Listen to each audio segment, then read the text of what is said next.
Hey everyone, it's Frodan here to recap the Team Fight Tactics Fates North American Regionals.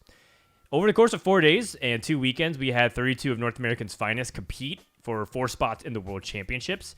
And because there's such few amount of competitions in the early life cycle of Team Fight Tactics in general, a lot of players put emphasis on how important it is to do well in this tournament. So a lot of players were talking about how they would sweat for it, how they would practice for it. And so after 4 days, lots of interesting trends and storylines came out of it. So let's dive right into it. The first thing I think in day one was the surprising amount of upsets. I think there's a lot of people who expected players like Cloud9 Soju and Grand Vice to do particularly well, given how well they do in ladder and their historical tournament performances.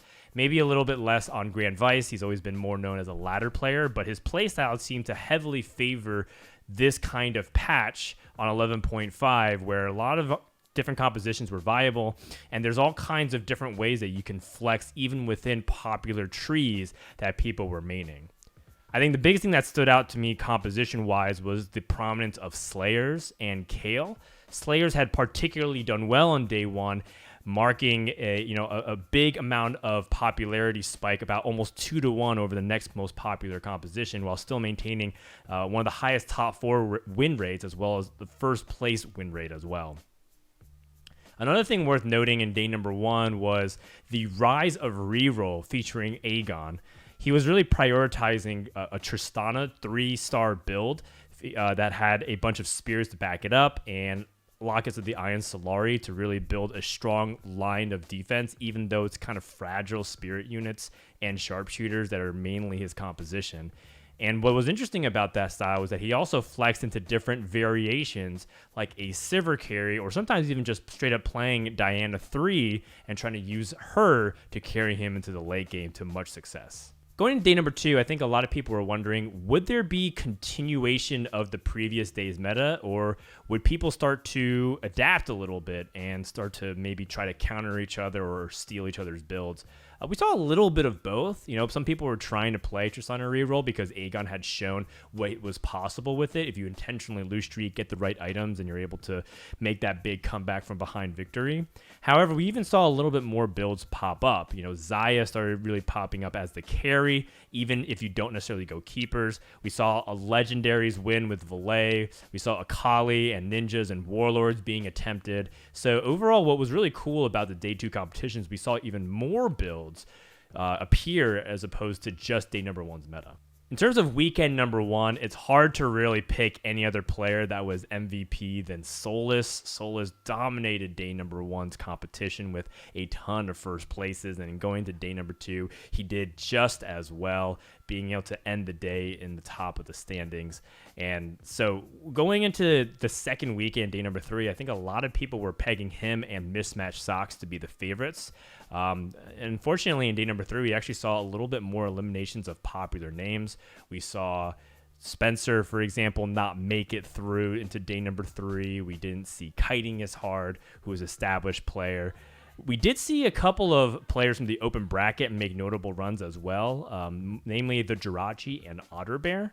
And I think that's really important because people look at Teamfight Tactics and think it's a game where you always want to reward the better player, but you also want to have those average Joes who want to make the dream of competing with some of North America's best a reality. So it was really interesting to see Jirachi and Otterbear go toe-to-toe, even almost all the way to the final day. Going to day number 3, I think the story had to have been Mismatched Socks' unbelievable amount of consistency, getting 3 first places, never dropping out of the top 4 one time, averaging better than second place throughout the day. It was a little bit scary because going to the final day, I think people were worried that Sox may have used up all of the juice on day 3. He was talking about how tired he was, but thankfully he was able to qualify going to day number 4, and probably still the highlight of the tournament, the fact that he was so dominant and showing a credible amount of flexibility in terms of his approach to the game. So, you know, Mismatched Socks gets a lot of hype from every player saying that he's probably North America's most consistent player, and now, over the course of a few sets, the most dominant player in TFT short history. And to be able to live up to that is really great for the storylines heading to the World Championships, as he is the main player that people are focused on. Going to the last day, I think people really had their sights set on Sox doing well, maybe players like DQA and who will be the ones challenging him, like Ramblin' and would Newbow be able to make it? It was a very high quality field. I think the thing that stood out to me the most going into day number 4 was that the top 8 was extremely high quality. I mean, you're looking at some of North America's best tournament performances, the ladder players, and rising stars all packed in one. We did lose all the open players, but that also just meant that we had the elite of the elite from established names. And you also even had players who we weren't really sure about, like Ramkev, who ended up qualifying and did end up doing very well and consistently throughout the entire weekend.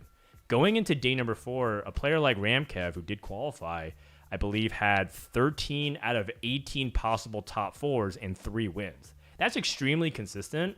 And if you go and watch Ramkev's stream, you'll start to see that he is a player that's hypercritical of himself. He rarely tries to blame randomness or variance or Mortog for some of his outcomes and results. And I think that's a player that'll really continue to improve. So, one thing I like about Ramkev is that he seems very humble. And so even though he doesn't have the caliber of reputation that Mismatched Socks has, you should definitely be on the watch out for him, because he is a player that can see rapid improvement already to this point and will continue to do so as long as he's able to continue that mentality. Hit me up if you have any questions. Otherwise, I'll see you